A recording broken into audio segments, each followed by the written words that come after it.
मकर संक्रांति का त्योहार भारत में धूमधाम से मनाया जाता है और ये त्योहार खासतौर पर उड़ती पतंगों और तिल गुड़ के लड्डू के लिए प्रसिद्ध है। एक छोटे से गांव में एक गरीब लड़का रमेश अपनी मां के साथ रहता था। रमेश के पास न तो पतंग उड़ाने के लिए पैसे थे और न ही मकर संक्रांति के त्योहार की खुशी मनाने के लिए कोई खास सामान।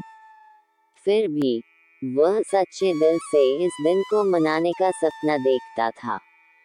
मकर संक्रांति के दिन जब गांव में हर कोई पतंग उड़ाने और तिल गुड़ का आदान प्रदान कर रहा था, रमेश अपनी मां के साथ घर में बैठा था।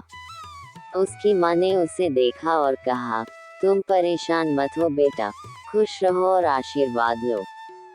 रमेश ने अपनी मां की बातों को ध्यान से सुना और वह समझ गया कि खुशियां पैसे से नहीं बल्कि दिल से मिलती हैं।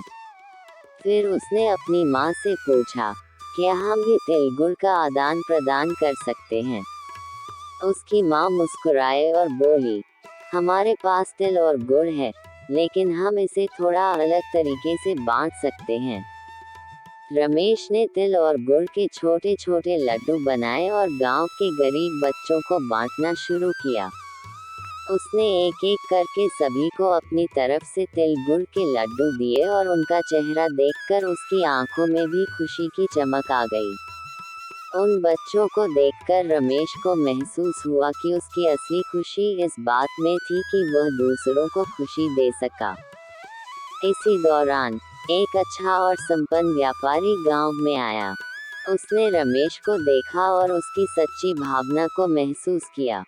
व्यापारी ने रमेश को एक नई पतंग और मकर संक्रांति के उपहार दिए।